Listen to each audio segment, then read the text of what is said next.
Hello, Dr. Shushmita. Welcome to our podcast, DHIL, or Digital Health Innovations for Long Life. Uh, we are in Hyderabad at Mallareddy Vishwavidyapeeth Studio, but Hyderabad is also known for its pharmaceutical industry, also known for its hospitals, but it is also getting more and more famous for the digital health startups.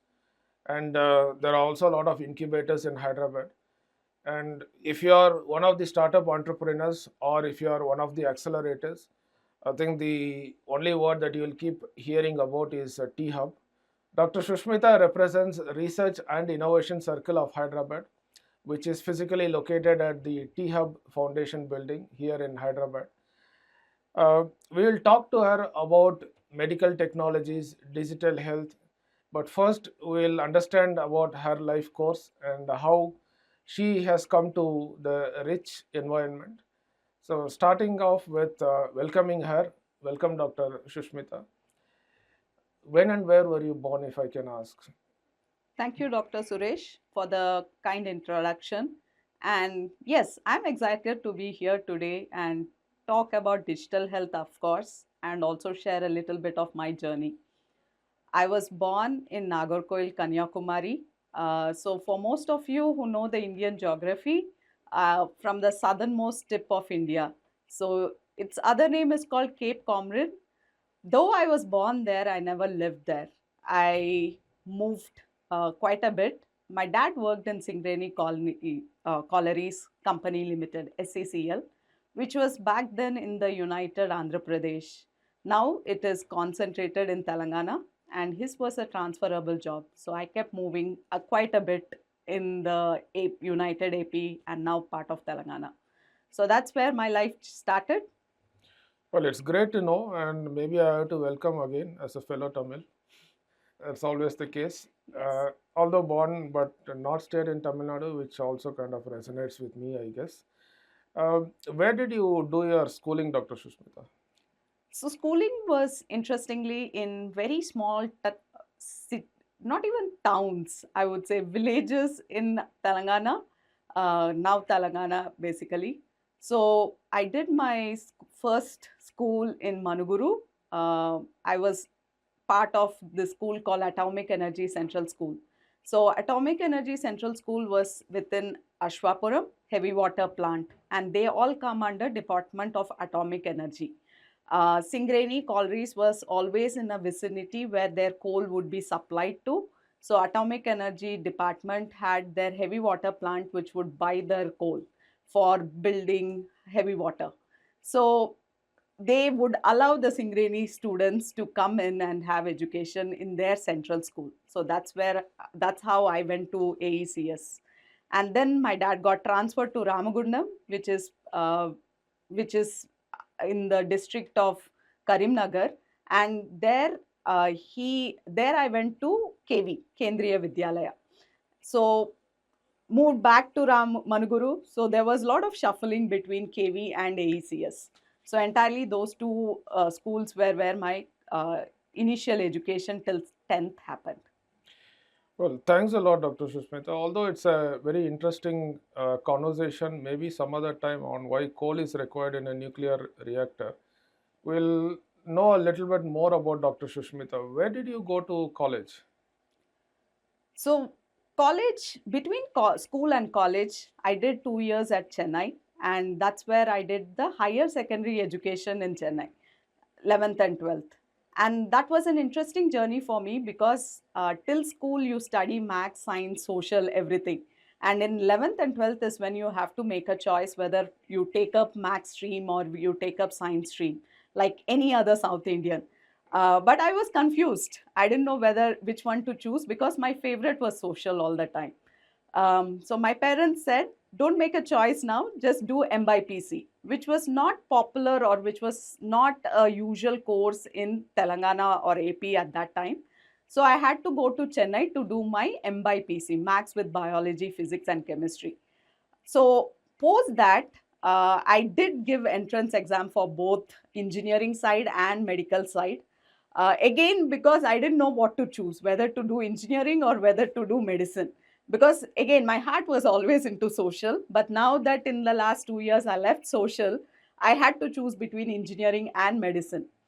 I gave both the entrance exam, and I got into ECE and BDS, not MBBS. I didn't want to do a BDS, and ECE was my choice. But then I had to have a gap year because of my health issues.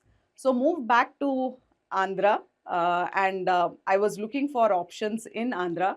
And that's when I decided, let me do biotechnology, which kind of combines both engineering and medicine, something to do with human and engineering as well.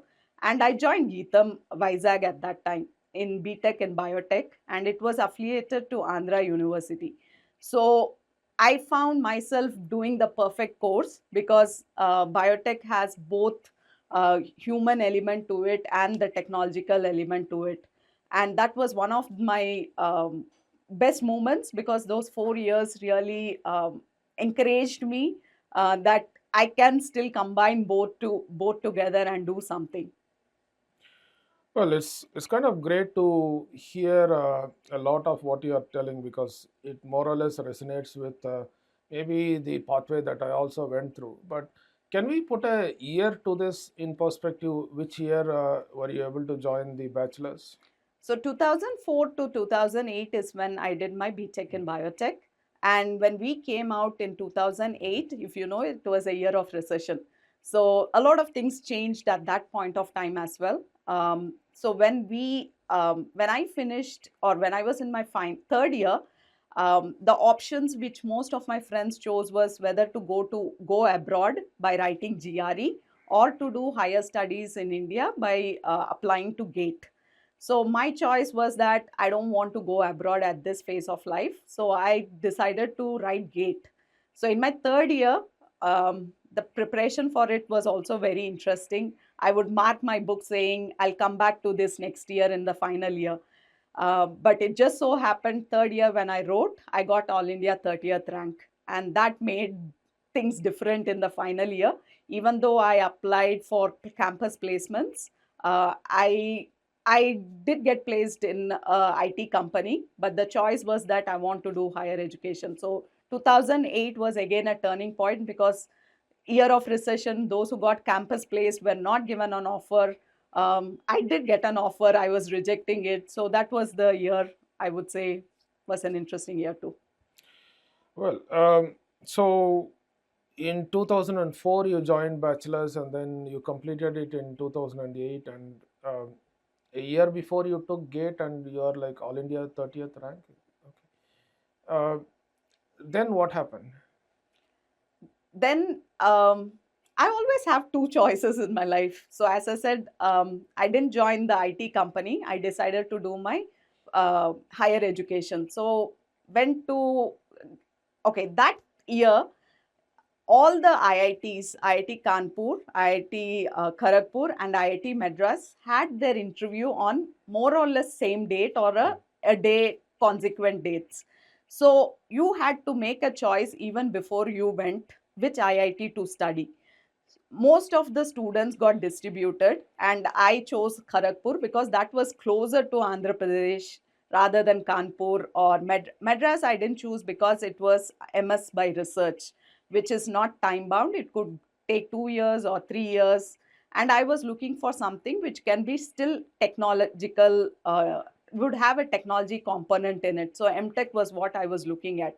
So IIT Kharagpur was a natural choice. Went to IIT Kharagpur because of the same dates clash. Lot of students got distributed, and though I was All India 30th rank and only 20 seats are available, I still was in the top 5 in the list. So there was a very high chance of me getting through if I would clear the interview well. Um, and went to the interview, cleared it, and that's how I joined my MTech in IIT Kharagpur. So it would have been a big so-called sociological change also, going from Andhra to IIT Kharagpur, or more going from Andhra to Bengal, a different state, a different culture, and a very different place in itself. IIT Kharagpur is almost like a mini city in itself, I think. Exactly. That's how IIT Kharagpur was. We didn't have to go out any time because outside was a different world altogether. Outside the campus, you would see a different city altogether. So the first time when I went to the railway station of Kharagpur, I saw rickshaws, cycle rickshaws, which I haven't seen in Andhra at that time. So it was definitely not acceptable to me that I sit behind someone who will use his physical power to pull me. So it was the first cultural shock. Then got used to going in share autos with 20, 30 people together. So we would prefer staying inside the campus. Everything was available within the campus. And in fact, Kharagpur is one place where you won't feel out of place if you are from Andhra because majority of the students also come from Andhra. So Telugu was spoken everywhere, and we still have a network of Telugu students or alumni from IIT Kharagpur in Hyderabad at this point of time. So just felt at home inside the campus. Um, was anything of particular interest during this time when you are doing your masters at IIT Kharagpur? Any specific areas that you wanted to focus on, or were you still holding on to the sociological ideas in a socialist state, if I may say? So at this point, the idea was always to use technology or do more translation research that can benefit humans. So that's where I started looking at translation research. So I was working on a project that was related to tissue engineering. The project was about um forming 3D scaffolds that can be used for regenerative medicine or artificial organs at that point of time and even now. So when I was doing this project, my whole intention was that to see this in the shelf or be in the hospital being used. So it was very clear that I don't want to do basic research. That's not where my heart lies. My heart lies in doing translation research, which can help benefit the people. And with that intention, first year of at MTech, I chose a lab that was working in this field, tissue engineering. Post that, I went to RWTH Aachen, Germany for my master's exchange program. This was a year-long program for the toppers in different specializations in the masters. So when I went to do my project at Germany, I continued the same project in tissue engineering, and I did attend couple of conferences there. And those conferences in Germany really opened my mind. It made me feel that this field of research would definitely one day be available to humans for use. So that kept motivating me that research, though may take a long time to benefit the people, is the right way to go if done well. So, just to kind of recap, so you started off with the idea that you wanted to focus on medicine and engineering together, and then chose both to study during your plus one and plus two, or the higher secondary, I think post higher secondary, and then you still kept your options open by joining biotechnology. Um, there was a lot of interest in biotechnology at some point in time. There's also the a real element of biotechnology where it is doing wonderful things. There's also a slight element of hype attached to biotechnology where it was supposed to be very transformational. It is in many industries. Can you also mention a few more use cases, as you mentioned, regeneration or generating new tissues? Are there any other use cases that are uh, more translational and more in use to the society as of now? Definitely, there are many use cases of biotechnology that are in use right now. So, microbes being used for coloring agents.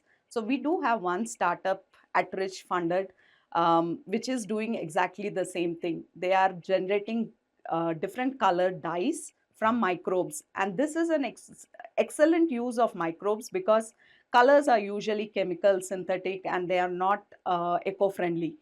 And another example of biotechnology is artificial fuel.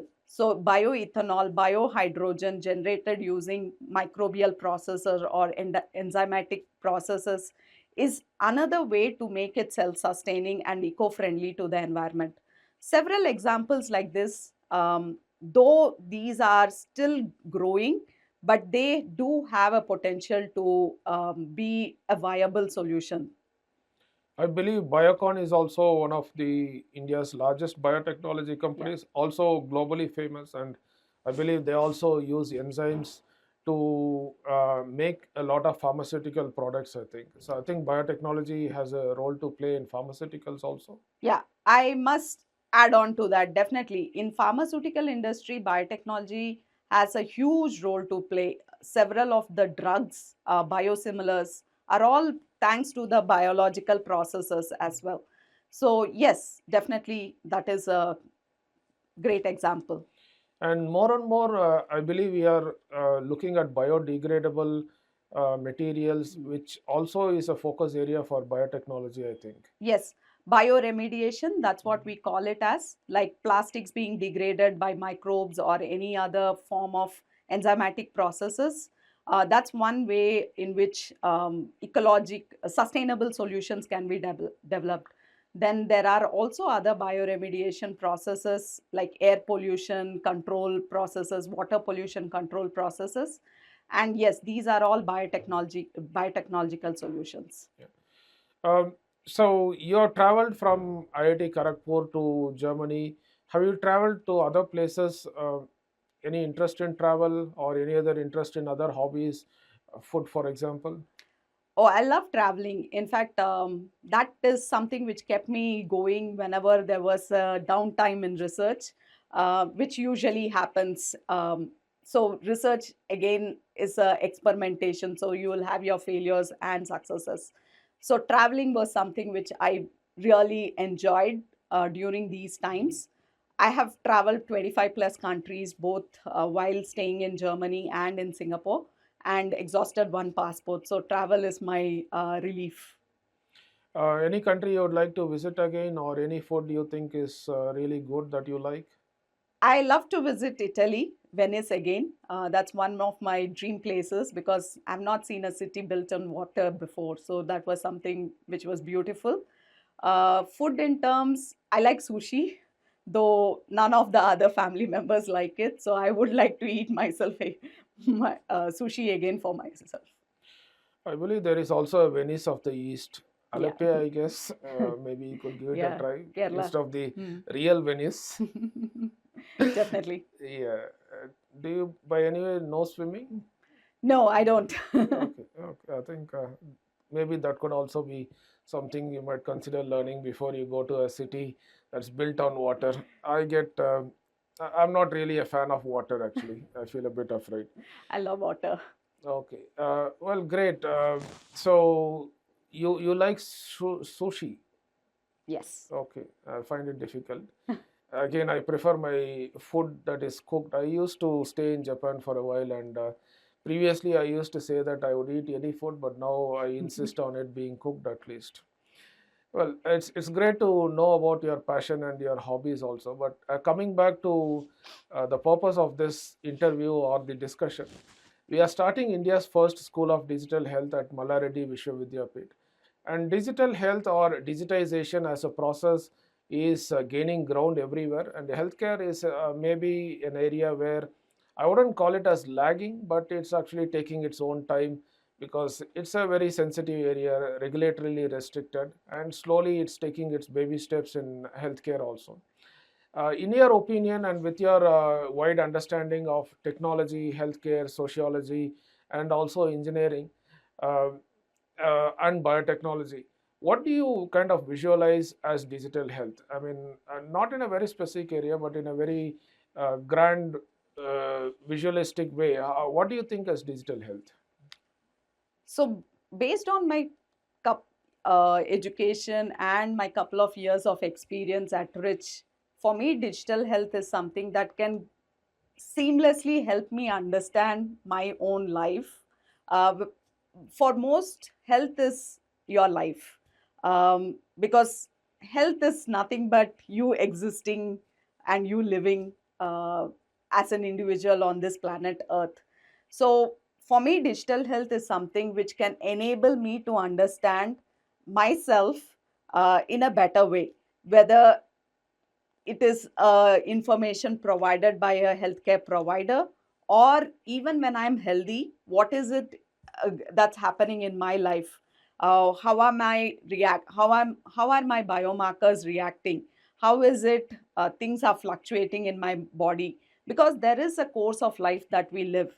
We start our birth and we have a death. So between that course of life, we do go through a lot of phases, and for different phases there are different fluctuations, different levels of biomarkers. Can I understand them well? Can I correlate it to the way my lifestyle is?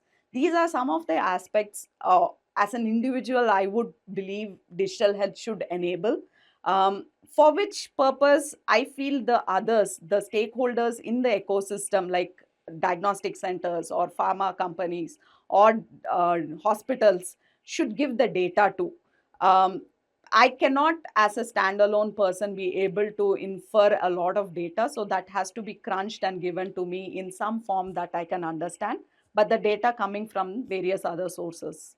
Well, it sounds great. I mean, your idea of digital health is understanding more about yourself. But maybe just a quick question. Um, how often do you think you would want to understand yourself? Maybe once in a year, once in 10 years, or once in a month?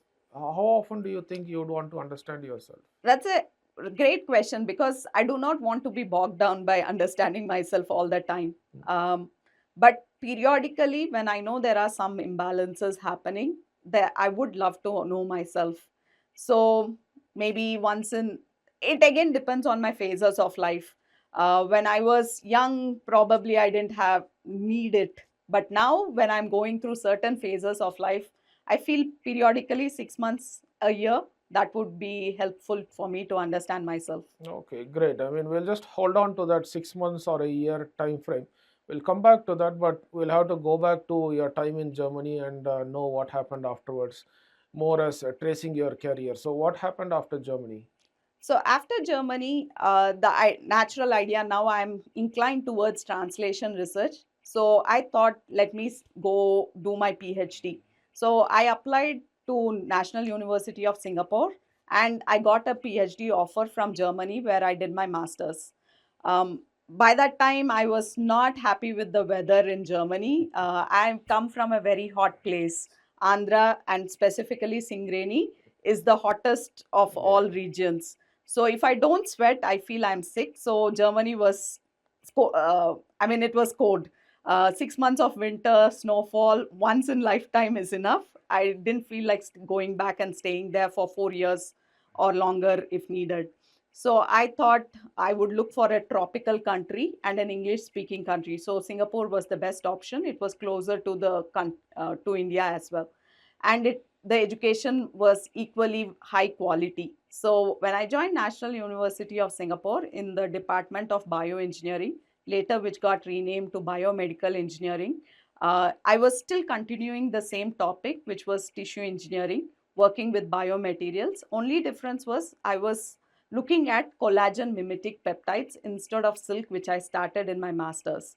So I was looking more closer to the collagen material. We were making hydrogels with peptides that resembled collagen, and we were using it for skin tissue engineering and cornea. So still in the same field, still was looking at translation research and its application in human. So we worked with Singapore Eye Research Institute for using it for corneal application. And when did you complete your PhD then? So 4 years, 2011 to 2016, January I submitted my thesis, and I moved back to India. And what happened next? Okay, while PhD was going on, in my final year, there was a fire accident in the lab, and that kind of put a break to my research aspirations. It was not in our lab, but the neighboring lab, but the entire floor was closed for more than a year. So we were only allowed to access our samples after 3 months, and by that time, all our cell samples and other samples were really rotten. that when I looked at that, I kind of didn't like the research experience anymore. I was quite upset with how it turned out. However, parallelly, what happened at Singapore was that while I was doing coursework, I did something called as Singapore Stanford Biodesign course. It was the first time done in Singapore in 2011. It was a classwork where we were formed into a multidisciplinary group along with management students, engineering students, science students, and medical students to work on a clinical problem. So we were made to work on a user identified problem in the eye space, which was into developing a device for one of the surgeries in eye called vitrectomy. That 6 months experience was extremely enriching for me. I loved every phase of need identification. It was very user centric, need based work. So we were solving the problem. We were trying to find different technologies that can be used to address that problem. And finally, we came up with a business plan. Though I was from the technical side, I liked the idea of the management piece that was being done through that coursework. So while in my third year, um, I also enrolled myself into a program called Management of Technology that was being offered to the PhD students at NUS. And this was partly to keep myself busy because my cells would take at least 7 days to grow. So there were periods when I would have a lot of free time, and I would not know what to do other than just reading the papers again. So I thought this was a good way to explore another angle, which is management, which I kind of briefly encountered in my second year during Stanford Biodesign program. So when I did this management of technology, the objective was to train R&D managers who will be working with technological solutions with innovation. And the idea was, how would you manage scientists? How would you document knowledge processes? How would you codify them? And these kind of courses really helped me a lot. I kind of started developing the interest for the management field, and I like this intersection of science, tech, and management. So without my uh, knowing about the future that finally ever turn out to be this way, I had a parallel stream running in my life because of management of technology. So final year, even though lab was not available and I was just writing my thesis, I still worked on tech launch program through management of technology, where we are looking at launching a technological solution in the market, where we were working with fundraising opportunities with the investors. So it sort of serendipitously turned out to be a blessing in disguise. And there I had yet another parallel path opened up for me. Well, it's very interesting to know that from medicine, engineering, now you are also adding up business and management to the mix now. Uh, quick, I wouldn't call it as a story, but a similar thing that I read in a newspaper where it's not a lab that got burned down, but a bakery that got burned down. But the interesting thing is, in this bakery, there was also few hundreds years old culture of bread Mhm. that also got lost. So it was being used for generations. So I think not in a similar way, but it's understandable how people end up feeling. On maybe another point is hospitals are also very oxygen rich, and I heard that again fire is a very critical issue there. So again, a lot of issues with regard to fires. It could actually change lives. But now that you're continuing your journey from medicine, engineering through biotechnology, and then adding up management to it as part of your PhD, so it's more of one door getting closed, or perhaps like briefly shut, and another big one actually opening up. So what happened next? So it was at that time I was getting married too. It was time to settle down personally as well. Um, and it was high time that my parents were like, now you need to focus on family as well. So came back to India, took a 2 year break. I have a 9 year old daughter. And when the decision came, I'm also a person, I can't stay at home for long. So she started walking, doing everything. It was more a repeat with her. and she also needed a company, a peer interaction at that age. So the idea was that let me start somewhere, and management seemed to be a good way to restart my career because I was not keen on any research directly. Partly because of the fire accident, I didn't publish any research articles. I have two review articles which have very good citations, but no research articles. So I did know if I wanted to start my research journey, I either have to go do a postdoc or something else and start from scratch again. But that didn't enthuse me at that point of time, and the motivation was also not that high to start research career again. But at the same time, start somewhere where I can still work for the society and bring somehow this intersection of science, tech, and management. So didn't want to do an MBA, but this job that I applied at ISB was an academic associate role. Initially, it was for 4 days, 4 hours, and now they have a different pattern. So, and they also had a daycare within the campus. It was a win-win situation for me. She would be there, my daughter would be there in the daycare, and I could work for few hours, but it would also allow me to understand management from a uh, internationally reputed organization like ISB, Indian School of Business. And that 1 year as an academic associate for area of strategy really opened my eyes to the world of management. I would interact with the faculty who come and teach at ISB. In ISB, visiting faculties from across the world come and teach. We academic associate interact with them. They understand the coursework. They have to mark the students. They grade the papers. So it was literally going through the grill of being a student, but very focused in the area of strategy.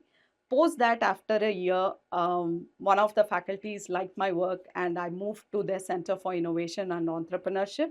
And there I joined as a learning consultant working in the intersection of, again, science, tech, and management through innovations and entrepreneurship. We did a program called TEP, Technology Entrepreneurship Program, that was catered towards engineering college students across Telangana and Andhra Pradesh.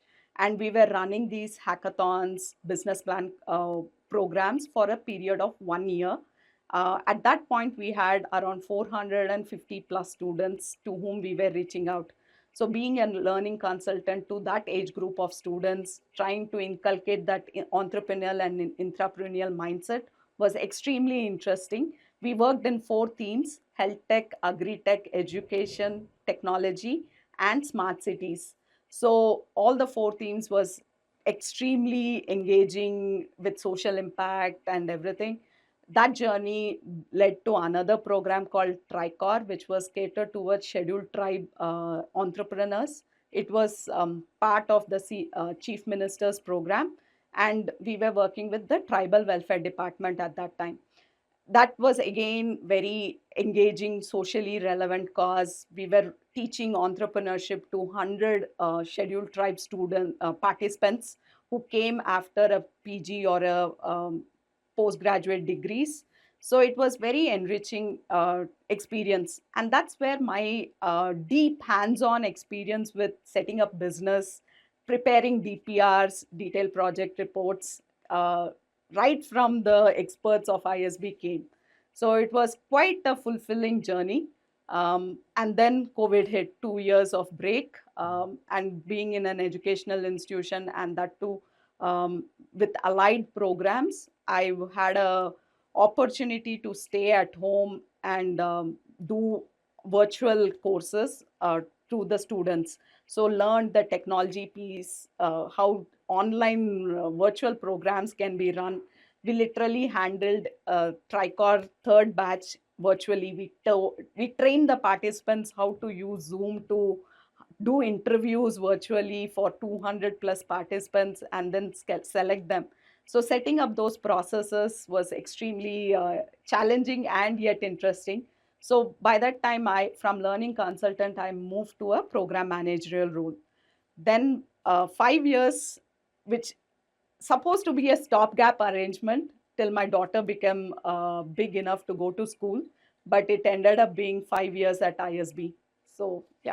You are actually going through this management education in Singapore, and then more or less you are now going through the process of conducting a similar program here at ISB. So it's a, in a way, a wonderful transition from what you are actually learning to practicing what you have learned over and over again, which improves the learning also, and also offering the services also. Yeah. But it was also the time where a lot of entrepreneurial activities were starting up in Hyderabad, I think, Yeah. pre-COVID, and a lot of incubators were actually setting up. A lot of entrepreneurial startups were also getting incubated. So you are more or less kind of doing the right thing at possibly the right time, and if I can even say at the right city. So I think in some ways things all work together. So from here at ISB, how did you join Rich? That's also a very interesting transition. So one of the flagship programs at Rich is called AID, Acceleration Initiative for Devices, Diagnostics and Digital Health. It initially used to be called Acceleration Initiative for Diagnostics. And in the second cohort, Rich team was looking for partners to work with, like how now we work with other partners, one of which is Malla Reddy Institute, of course. And Rich was looking for partners. At that time, CCMB and ISB were the partners. So Rich team, when they came to ISB, there was an internal restructuring at ISB, and I was part of the team called iVenture at ISB. And at iVenture at ISB, no other staff member had an understanding about health like I did. So I was extremely curious to understand about AID program when they came to talk with iVenture at ISB. I said I would love to be part of this program, though there was Tricor parallelly happening. And by that time, we also started doing another program called Atal Catalyst at ISB. So with that curiosity of being able to add value to in the healthcare space because of my past education, made me quite active with AID program in cohort 2. And then this opening at Rich happened, and it was a seamless transition from ISB to Rich. And that's when I realized this seems to be a nice mix of my educational background and my career experience so far, where I can still bring the intersection of science, tech, medical, and management. It's wonderful to know the seamless transition that happens, as they keep saying, if you keep looking, eventually things do happen. But can you also please explain to us what is REACH? I'll maybe expand it, maybe rightly this time. Research and Innovation Circle of Hyderabad. So what does REACH do, and why do everybody says all roads lead to T Hub and to REACH? Thank you for recognizing that. In fact, that is the purpose with which Rich exists. So Rich was started by Telangana government in 2017. It was part of the vision of establishing the state as a innovation capital, as a startup state. It was new in the formation. 2015 is when Telangana came into existence. So the idea was to have innovation as its major pillar. So as part of that, Rich came into existence with the idea to bring collaboration between research and academic institutes, industry, startups, and government. So, we being the government entity, can we break the silos that exist between these players? And Rich picked up three verticals to work with: food and agriculture, health and life sciences, and currently sustainability. At the time of initiation, it used to be defense. The reason being, all these three verticals had huge presence of academic and research institutes in Hyderabad. At the same time, industry presence as well. And the startup ecosystem was growing, as you rightly said. So there was a need to bridge these gaps between the conversations that can happen between academia and startups, between startups and industry.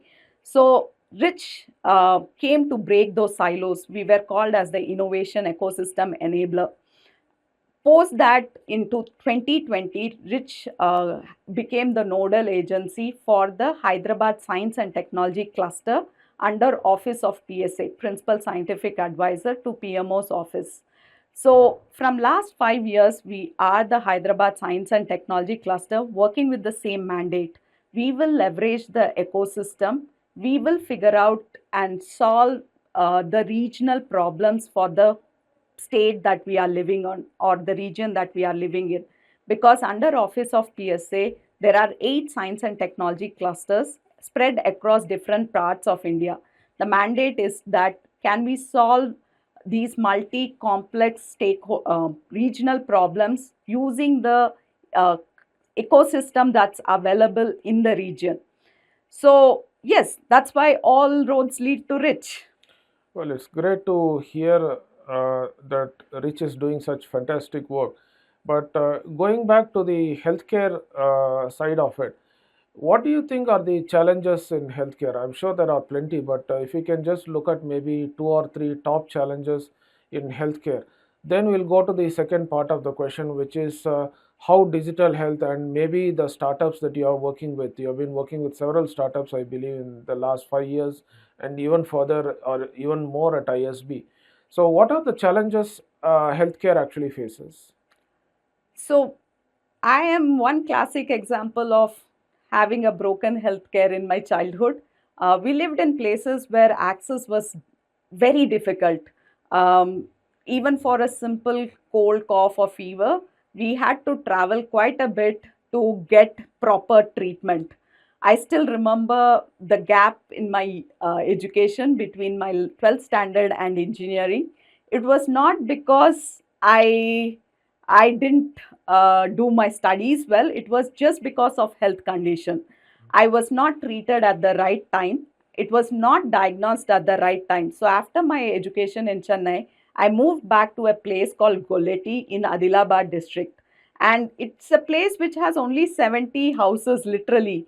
And by 6 o'clock, 7 o'clock, the lights switch off. There's nothing, no civilization close by which is available for us to even have some form of entertainment. So that was how plain that village was.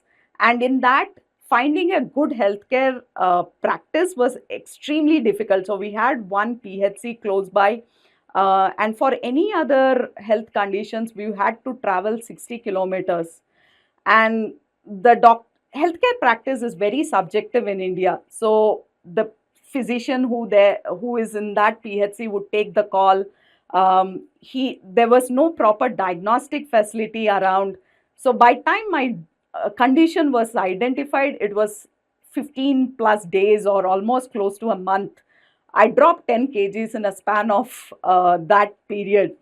Um, it magnified with mistreatment, misdiagnosis. So I had to literally take 6 months of break to just recover and come back to good health. So for me, healthcare's biggest challenge in India is access, availability, and removing that subjectivity in practice.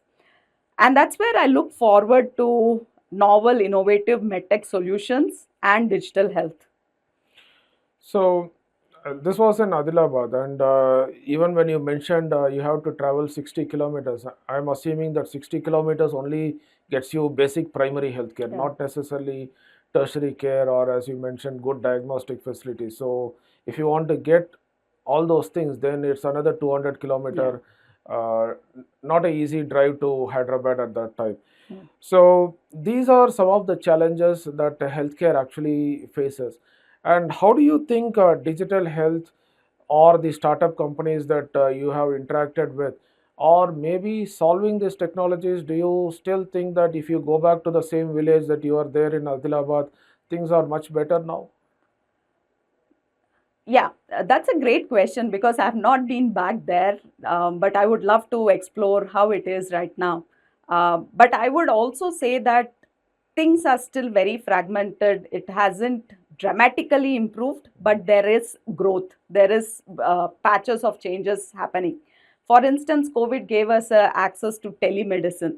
And for us in our family, until one of my cousins became a medical doctor, we didn't have this understanding that you can get second referral, you can share your reports and get an opinion, second opinion. We didn't have access to that.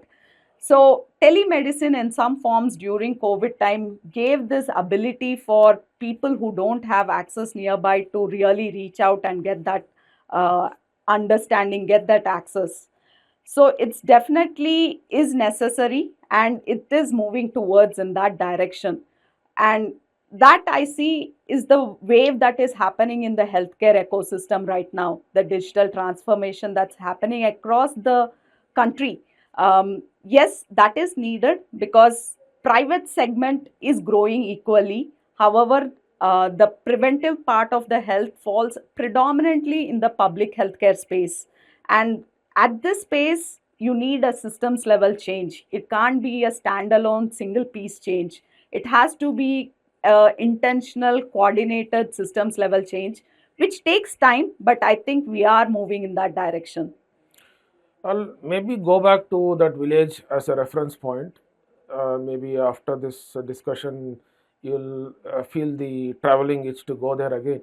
But if you think that the person in that village imagines the digital health in the same way that you imagined at the start of this conversation, that I need to know more about myself every 6 months or maybe every year, what do you think are the gaps?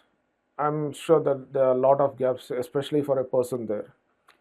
Definitely, which in some ways are bridging as well. Initially, the biggest gap would have been just access to internet or even digital connection. But now I think things are changing. Transmission lines, at least in south part of country or even across the land, has changed. So, but yet, so digital transformation needs a good digital infrastructure. So that is one gap that I definitely see. But second piece would be access to right information.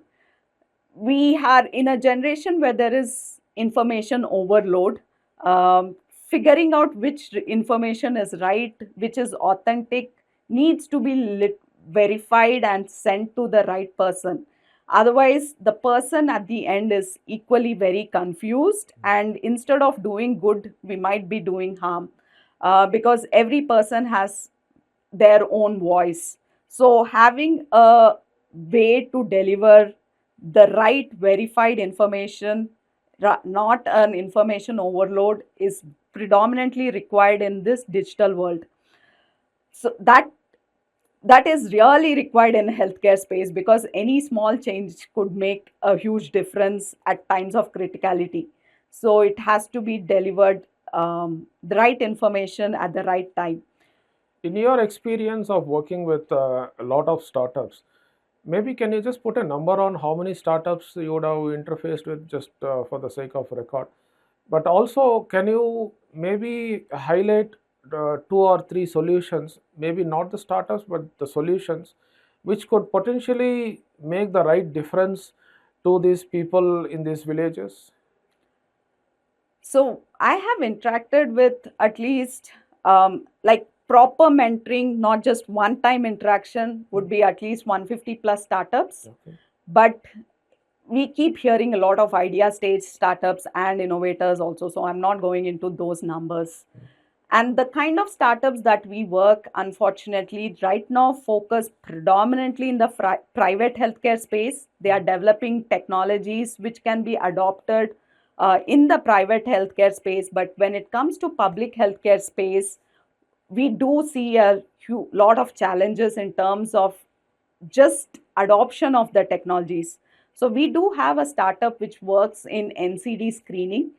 They have digitalized the solution for various parameters within NCDs. They have created a kit that can go along with the ASHA workers or ANMs or any other ground level staff, and which can screen them for these NCDs like diabetes or kidney disorders and stuff like that. But it has not yet been integrated in the systems level in such that the individual data which has been collected either resides with the startup, or it goes back to the beneficiary, or it is routed through the ANMs and ASHA. So still there is a lot of disconnect between the way information is being relayed to the person, to the beneficiary. Then we also have startups which have tried in the public health space, but predominantly one greatest uh, intervention which Telangana government has done is the T diagnostics, which is the hub and spoke model of doing this intermittent diagnostics at district levels. And that is something which really opens doors for people who are health aware to get their readings done. So that kind of gives, if rightly communicated to the individual, that there is a facility that can help you diagnose your disease periodically, go see if you are moving in that direction, can you still be healthy and maintain yourself. I think those two examples really resonate to me at the Telangana level. Well, interestingly, the solution that you just mentioned about T diagnostics, when we were at PHFI, we were actually requested by Telangana state government to figure out what would be the best option for rolling out the diagnostic facilities. And we actually went to Nalgonda, literally went to all the PHCs, got information from almost all sub centers, and then did all the location optimization analysis and suggested this hub and spoke model would be the Hmm. only workable Hmm. solution. Putting up diagnostic centers in all the Yeah. PHCs won't be workable because of several logistical solutions, and it's great that it actually worked out. But the two examples that you gave, one is non-communicable disease screening and then diagnostics, is still not going to answer the requirement of a person in Adilabad in a village wanting to know all about himself or herself every 6 months to a year. So I'm assuming there's a lot of gaps that still need to be covered. And on the other side, you have personally mentored about 150 healthcare startups, and the assumption would be if you simply include all the startups that you have come across in healthcare sector, it would be at least 3x or 5x that number. How do you kind of grade the startups? I mean, some of them I'm assuming are good, some of them I'm assuming are not so good, and they have to go through the process probably to become good. And going back to your experience with the University of Singapore's Stanford Biodesign program, how do you implement it here? And then, kind of grade what is good startup companies, support them, also kind of tell the startup companies where they need to improve. How does this process actually work? That's a very great question, because what I have observed is what you mentioned. We do see a great startup. We see startups in the middle, and some startups really wouldn't grow. So when we see the pattern in the great startups is they have worked collaboratively. It would be an engineer working along with a clinician or a business person together to build that solution and get it into market. Or it would be a clinician working with engineer and a businessman, or they wearing those hats. But we always see a team that can bring the solution to the market, team which has complementary skills, which can understand the clinical aspect and at the same time the technology aspect. A lot of startups in India, because the way our education system has been, engineers do not talk with doctors and doctors don't talk with engineers. There's a disconnect. And that we have evidently noticed that those startups which assume problems to be existing in the clinical space, developing solutions according to that, miss the mark. Hence, I would say the pattern or the way we have been trying to engage with the startup community is validate your idea, work, understand whether the user really has the problem that you want to solve, whether it is in medtech or in digital health solutions. Talking to the user, be it a clinician, be it a management who will be introducing that digital tool in the place, or be whoever the user is, has to be spoken with. Not just one, two, but at least a sizable critical amount of people have to be engaged with before developing the solution. At Rich, we have been intentional in making those bridges between the clinicians and the startups. And if we notice that and we have been fortunate to see a new trend. There are clinicians who have ideas and looking for technological solutions. So we've been able to make those matches as well, or we have been able to connect them to research institutes which are willing to work on their problem statements. So I think that bridging is needed, and that's what makes a solution in the medtech or a digital health space more viable. Otherwise, when these startup solutions go into the market, they really struggle. That's one challenge. The second challenge we also noticed is a lot of them do not understand the nuances of how regulated this industry is, how important quality is for this industry. So meeting the regulatory standards, going through clinical studies is becomes a paramount for the solutions to come to market. And these are not taken care or accounted at the ideation stage. Hence, in spite of getting funds, in spite of getting grants, these startups don't budget it well or do not allocate funds for carrying out those essential activities, which will not, if not done, will not enable them to enter the market.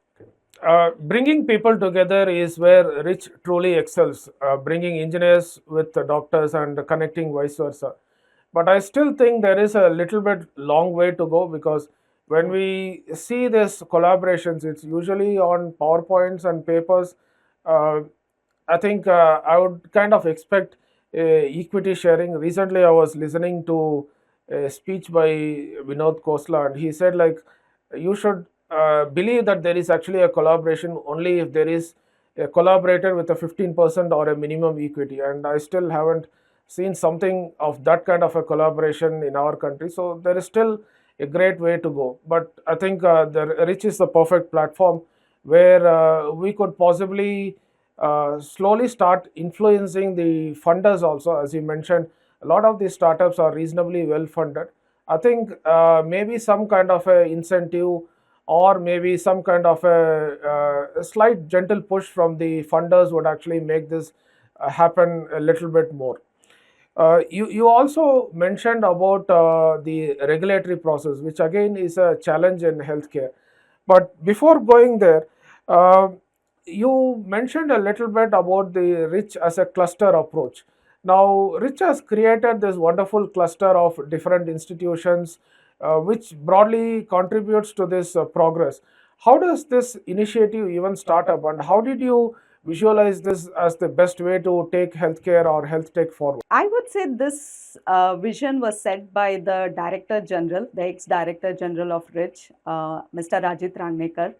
He is an ex-dean of ISB, and while he was at ISB, he always he into social impact. So he likes changing agriculture, health, because these are problems which are very necessary to be handled by at a systems level. These are very complex, and these needs to be addressed without silos. And then post COVID, Rich picked up the third vertical, which is sustainability, again focused towards um, waste management, energy alternatives, and energy efficiency. In this vertical as well, it is highly complex, and the world needs such solutions to be sustainable.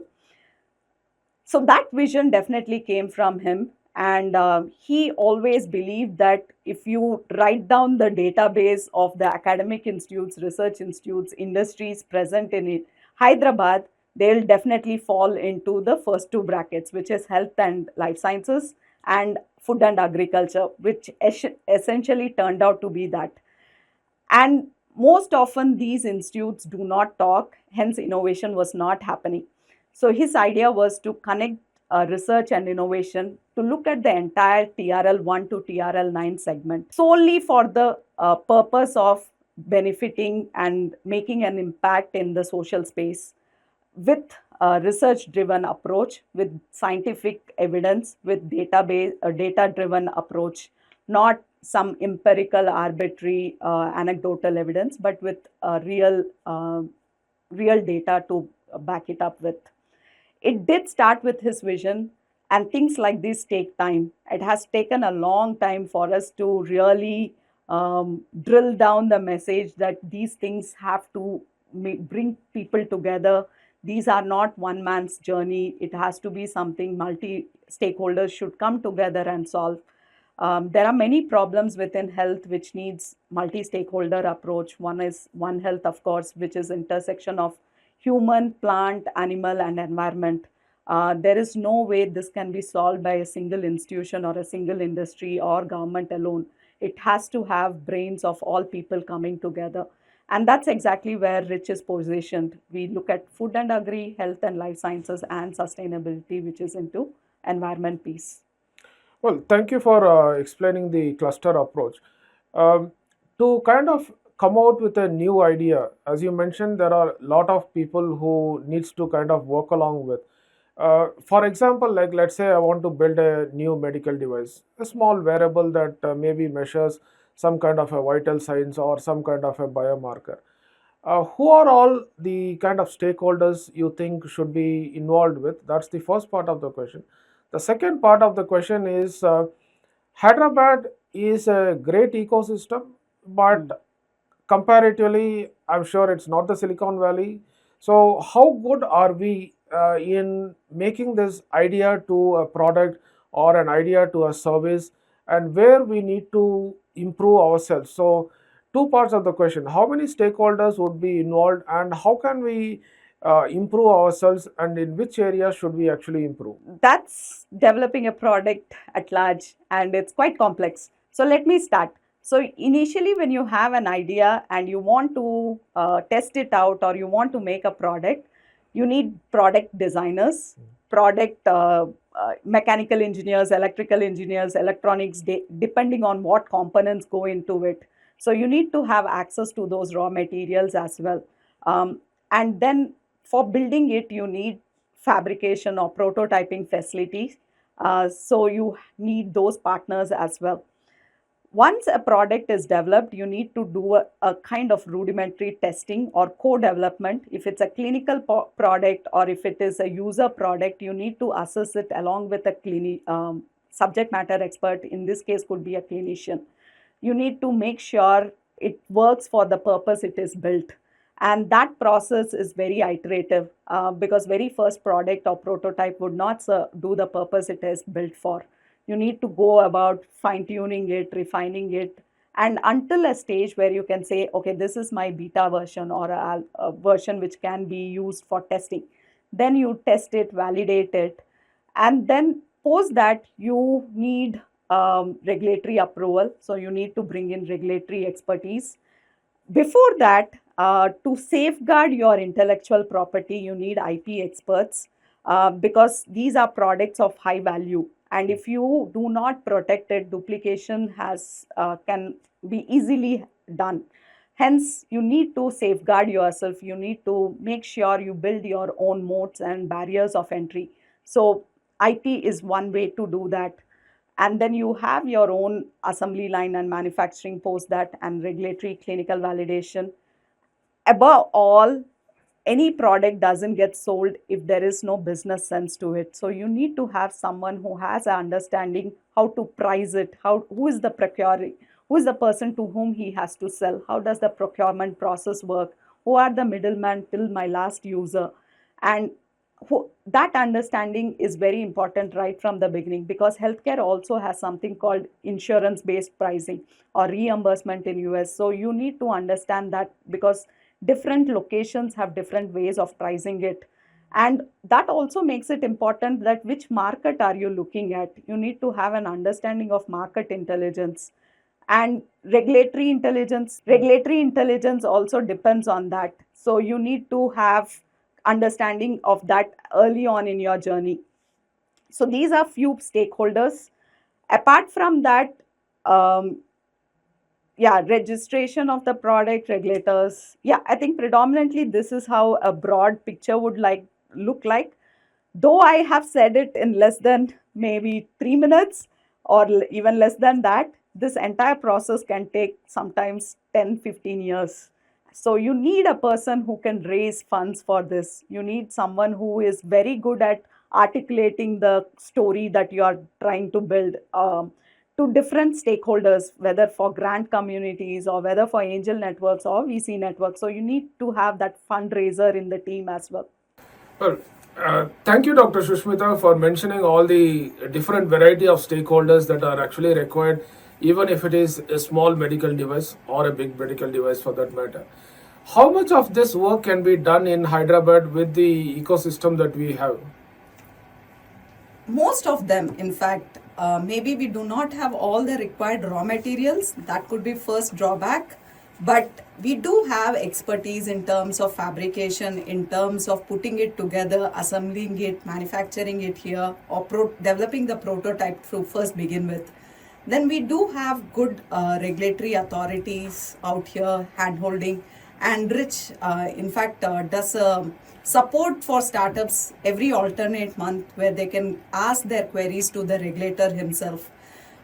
So things of that sort definitely exist in the ecosystem. And then we do have a rich hospital network out here, and VC network is growing. Angel network is also equally quite active and growing out here. In that sense, we have most of the pieces. Only procurement of the raw material would be a challenge out here. That being said, what I have observed in the couple of years at Rich is that most of the conversation fizzle out because they don't know how to make win-win situations between partners, or the understanding of who has to give what and how much of what will be given by each of us or each of them in the product development till it goes to the market is where the negotiation gaps are. So that's where I see a lot of product not taking shape. You have mentioned that a lot of these things can happen in Hyderabad itself. Can you name a few of the institutions or perhaps like facilities where people, as you mentioned, can do the designing part, maybe the development part? And when you mentioned raw material, which are not possibly available in Hyderabad itself, I am assuming you're talking about sensors and Correct. maybe some chemicals that not just available in Hyderabad but possibly imported also, I guess. Yes. So who are all the stakeholders, if you can name a few in Hyderabad that you are working with and you have created a cluster out of them? So we do have several players in this. A couple of them I would like to mention. One is definitely the innovation ecosystem player started by Telangana government themselves, is the T-Works facility. It's one of the largest prototyping facility where there are shop floors which can do from electronics to all parts of the product. And the other facilities, we have individual players in the industries and consulting companies as well. So Incumed is one among them, Indic is one among them. But we also have industry players who have opened their facility for small scale prototyping. So we do have one industry partner, Path Institute Biotechnologies, which does a lot of these product development support for clinicians, for young innovators, for startups. So there are pockets of excellence that we have unearthed, and we have onboarded them as our partners in terms of product development. Then we also have regulatory partners like HC Healthcare, Freya, and many more individual consultants in regulatory who either do it in person or can virtually handle the regulatory requirements. We also have clinical validation partners. In fact, that is one place where Rich has actively unearthed those proactive, innovative clinicians across hospitals who can work with new startups, who can work with new ideas. And we have them across all the hospitals out here, AIG, LVPI, then we have in Yashoda, to name some, and many more. Well, thanks for mentioning all these names. How about the fundraising opportunities here in Hyderabad? But also, there's also a large government support that is actually coming to the startup companies through the incubators. So, if you can highlight two parts of this, which is government support to the startup companies and the private angel investors or the venture capitalists, what's the ecosystem here in Hyderabad, especially for medtech companies or digital health companies? There is in fact, as you rightly pointed, there is a lot of grant support from central government, which is dispersed through the incubators. And if you see in Hyderabad, there are 75 plus incubators in academic institutes, in corporate settings, in research institutes. And these incubators have one or the other government funding. For instance, IKP Knowledge Park has BIRAC funds. One of them is the Bioignition Grant, BIG grant, which supports a lot of medtech startups, digital health startups. Then we have CCMB, which has many funds ranging from Nidhi funds to BFI funds. And these funds come these incubators not just bring government grants, but they also have the ability to bring in CSR grants. So a lot of grant support at the beginning of the journey is available richly. Where it lacks right now in the ecosystem is in the TRL 4 to 6. It's a valley of death, where that is where the regulatory support is required, where clinical validation. We are looking for several other opportunities, but it's a slow phase out there. But then again, there is Angel Fund. One active angel network out here is Hyderabad Angels. Then we also have several VC funds. One of the funds focused exclusively on healthcare is India Partners, and they have their office at Hyderabad. So there are quite a few funds, but I wouldn't say there are lot of private funds out there in this space. It is growing. Even the VC network, angel network, have seen a value in investing in healthcare. But Hyderabad also has a rich IT network. So there's always a trade-off between whether to invest in IT or in healthcare. So this needs a patient capital, and for private, it is just starting. You actually mentioned TRL levels twice in this conversation. So, what is this TRL? Can you please expand on that? So TRL basically means technology readiness level. So it is a scale of 1 to 9. And in 1, 2, 3 is what basic research is all about, which is done in research institutes and academic institute. It's basically identifying proof of concept, coming up with a proof of value, then taking it to a commercialization stage, which is at the TRL 9. So to go through that, you have to cross across these levels, and each product or each technology has a different milestones attributed to each TRL level. This is not a new concept. It has been there, and these scales are widely accepted. And in fact, there are several innovation frameworks which has grown beyond just the TRL levels. Like for instance, one that I personally like is Karlsruhe Innovations framework, where they even look at not just technology readiness, they look at team readiness, they look at IP readiness, business readiness, they look at market readiness, funding readiness, in again in the scale of 1 to 9. And it's a very holistic framework which tells you whether you are going to get into the market race, going to go successful or not. So, the idea of innovation is not just having an idea and then finding a lab and then making it, or maybe finding a business out of it. It's almost now becoming more of a academic framework where there is a reasonably validated framework to say that if you follow these steps, you would possibly be a little bit more successful, and you have to know these steps also. How many startups actually know all this process, or is it still a challenge to make them understand that it's not from simply an idea to finding a customer, or you have to go through these processes? That's an interesting question, because in India, these frameworks have been emerging or have been taught in the recent years. We were age-old known for our business knack. So any communities, if you take, they've been doing business without any understanding of management or business skills. These are new set of frameworks which are getting introduced in the academic setting, in the business schools, in the technology schools.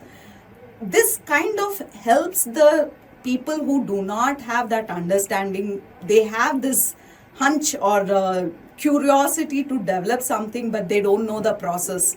So awareness is building over the years, and I feel these are best way to at least understand the process, at least to know what you're getting into. because a lot of time people just jump into without understanding what it entails. So for me, these frameworks make sense.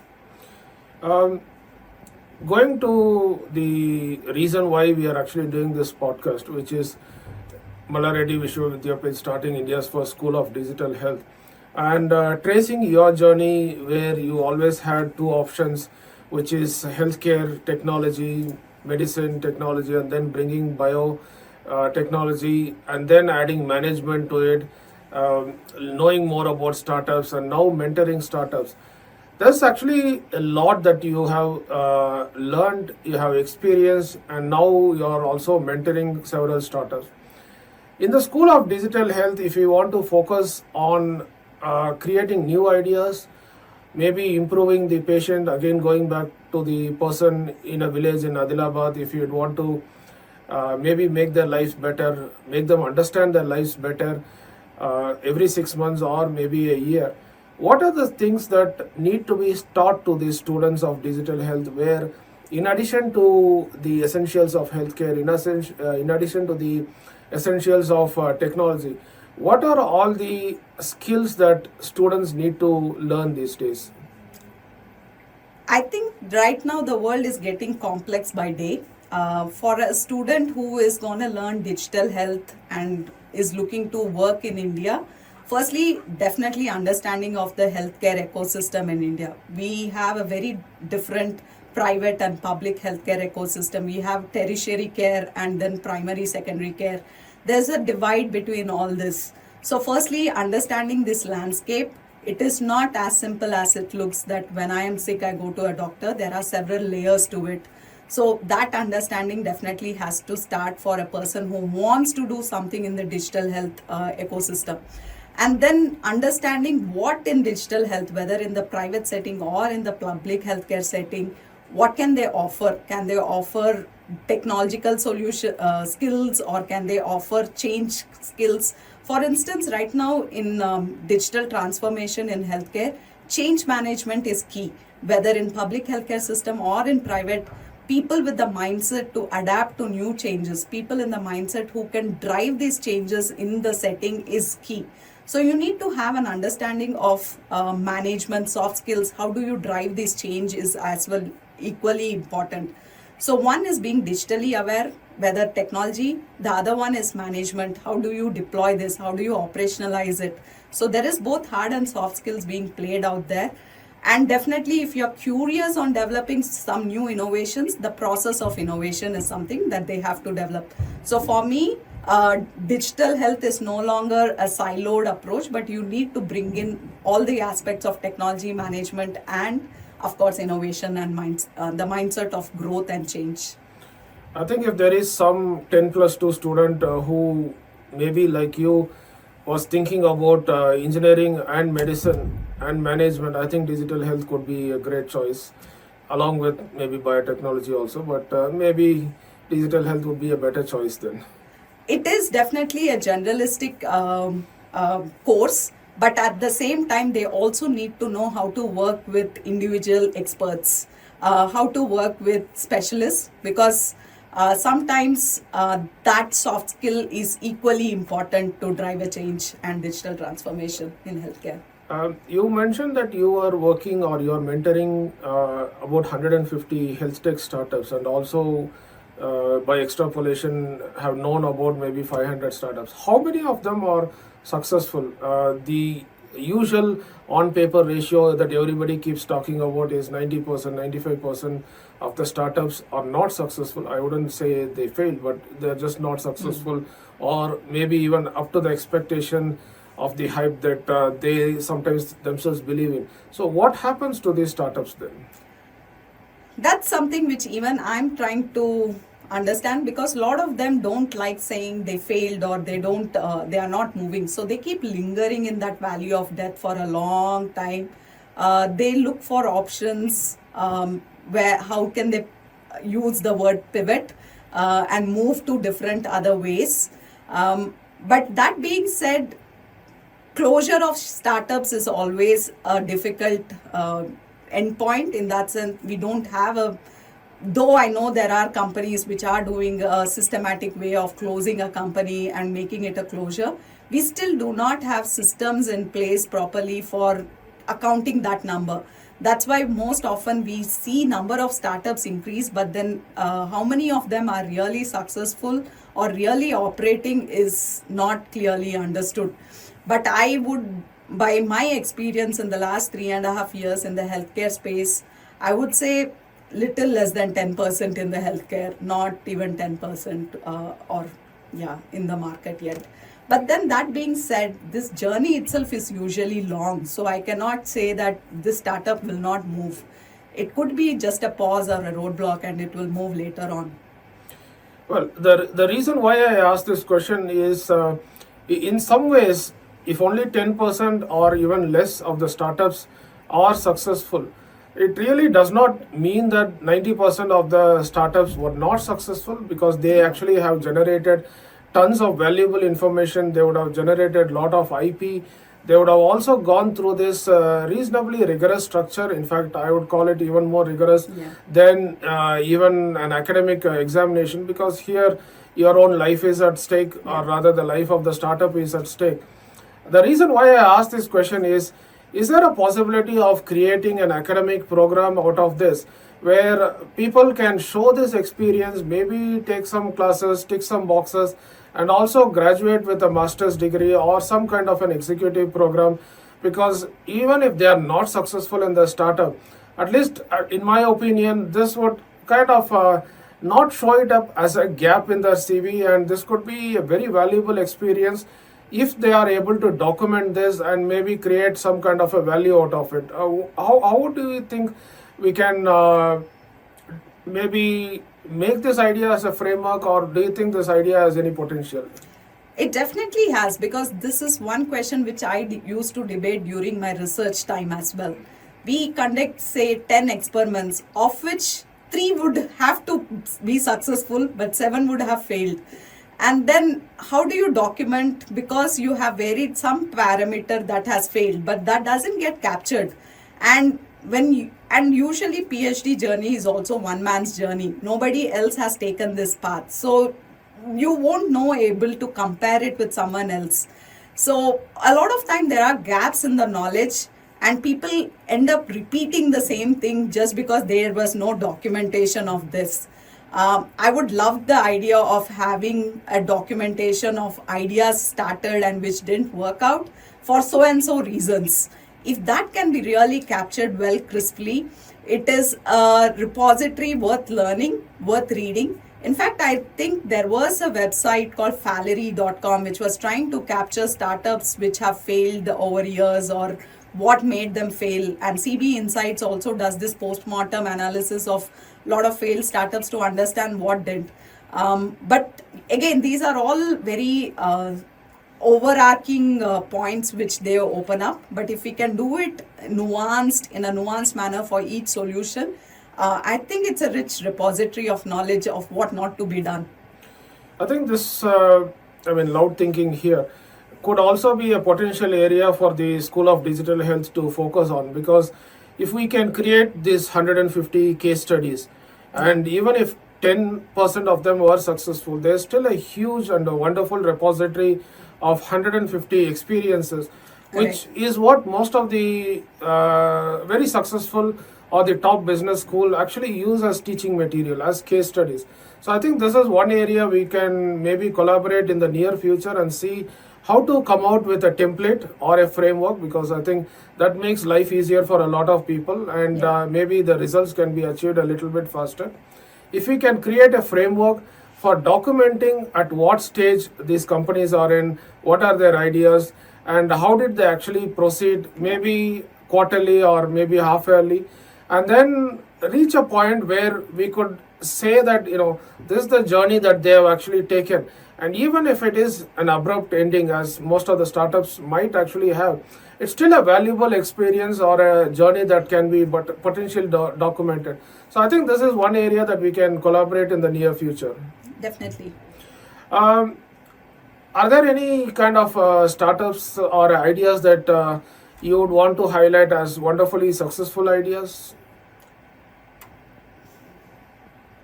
No, I think nothing exceptionally great happening in the sense like health is something which doesn't really change overnight. It takes time. It is a slow process because it needs a lot of human adjustments to it. So I wouldn't expect it to change overnight like this. So yeah. Well, I think the person in Adilabad village still has to wait. So even if you are there in Adilabad now, maybe the wait time would have reduced, maybe yeah. because of the better roads that are there, Yeah. and not necessarily because of the better health system that we are yet to provide to all our citizens of this country. But there's a lot of ecosystem that has actually been built, meaning if you have a great idea or if you have a good idea, the pathway from idea to translation and to see if it works or not has considerably been shortened. And maybe more and more ideas will actually solve the challenges that our country has, and our country is incredibly diverse. Yep. And there's a lot more challenges that in fact, like you need to have a fundamentally new approach to even address the challenges Yes. that our country has. It's there are a lot of language issues in our country, a lot of access issues, skills issues, and there's a lot of subjectivity in our country. So in some ways there are two unique things exponentially connected to each other. One is healthcare, and the second is our country itself is very unique. Yes. But there are a lot of positive things happening here, and Rich has become one of the pillars of the Hyderabad ecosystem, the startup ecosystem. Also, one of the pillars of the digital health startup ecosystem, and hope that we will have a second round of conversation with maybe some success stories, but also we would explore on creating some kind of a program for the startup companies where documenting this journey is extremely necessary. It's I mean, that would actually serve as teaching material for a lot of digital health courses that are not only being started in this country but in other countries of the world. As a last question, maybe Rich is also trying to enlarge this cluster internationally also, and maybe that's the space where the so-called valley of death could potentially be addressed, because the other countries have a slightly I wouldn't call it as a better ecosystem, but a slightly mature ecosystem. We are still on the journey of being mature. So if that can be bridged and if this cluster can be made more international, I think it could help our startups in several ways, and it could also benefit the ideas of digital health to travel faster and better. So what are the steps that Rich is actually taking to make this cluster more international? That's a really great question because that's where my next half of the year is focused on. So in December, all the clusters, all the 8 clusters are gearing up for something called as International Science and Technology Cluster Initiative at Delhi. So the idea is to present all the work done by the different clusters in accordance with theme. So health is one of the themes in the cluster, along with other themes like agriculture, energy, to the international partners. So we have roped in embassies from different international organizations and also representations from various countries. And the idea is to showcase the different technologies that are available, different startups that are available in the Indian market, and how they can leverage in the international ecosystem. Again, this will be bidirectional. Even the international startups or the technologies would like to explore Indian market, which in some ways has already been taking place in the Telangana ecosystem through T-Hub. T-Hub has a huge amount of footfall from international players, and a lot of that exchange happens bidirectionally. So startups which are in the Hyderabad ecosystem do get to explore the ecosystem in UK or US through various programs of T-Hub. And similarly, startups in UK, US and Israel and other countries would come here. That's one piece. The second one is in August. We are looking at international APAC Biodesign Summit, which is happening for the first time in India. So for APAC Biodesign Summit, again, the biodesign folks, the Stanford biodesign folks, and also biodesign entities from various APAC countries like Taiwan, Israel, Australia, Singapore would be present, and there will be an exchange of startup ideas and technologies between these countries. So it's quite an exciting time where we are not just focusing on regional ecosystem but also looking at a national and international level. Well, thank you for explaining the direction Rich is taking in the near future. I think more than bidirectional, at least in the space of digital health, we would actually like to see ideas that are originating from India being used or being implemented in other countries. And I think that is more and more possible in digital health versus the existing analog health, where most of the medications, the original inventor is not from India, although we have an extremely large and vibrant pharmaceutical ecosystem here. Whereas for digital health, the fundamental building block is data, and India, with its 1.4 or 1.6 billion people, depending on who you talk to, is a fantastic base to generate data that no country in this world can ever generate, with the variety and the diversity that we actually have. And if we can build services, products, and maybe some kind of a therapeutical interventions out of those data, I think it can not only be helpful for Indians but also rest of the world. So digital health, I believe, holds slightly better promise of maybe an idea starting from India and reaching out to the rest of the world. And I hope, or maybe I reasonably believe, that Rich would be part of such an initiative also. Thanks a lot for sharing your long life journey and exciting journey, and also your mentoring process and at Rich, and also explaining how Rich, over a period of time, created this fantastic cluster culture, and that is benefiting a lot of these startups. So thanks for taking your time and explaining all these things. It's wonderful talking to you. Thank you, Dr. Suresh. But before I end, I cannot resist but say this, since you brought the topic of data. Data in India is key. The reason being, I've heard it at multiple forums and I've seen it firsthand as well, is we a lot of time depend on international data. I have heard examples like the shoe size that we have is also not Indian shoe size, UK, US, other country shoe size.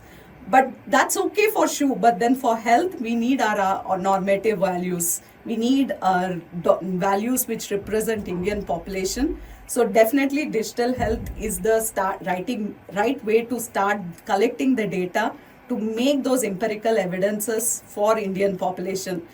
And yes, of course, with the AI in healthcare boom, or the promise it holds in solving the population health issues, collecting Indian data through various means of digital health solutions is the key.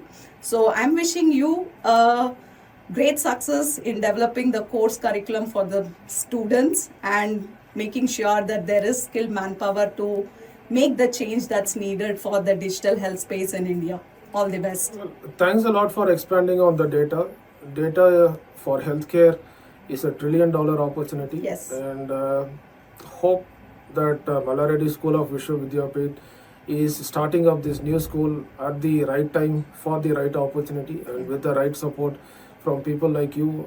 We hope to maybe come out with this idea where that person in Adilabad could get their healthcare understanding of themselves every 6 months. I would rather try to reduce the time to even every month, but that's data overdose, some people might say. So thanks a lot. Thank you.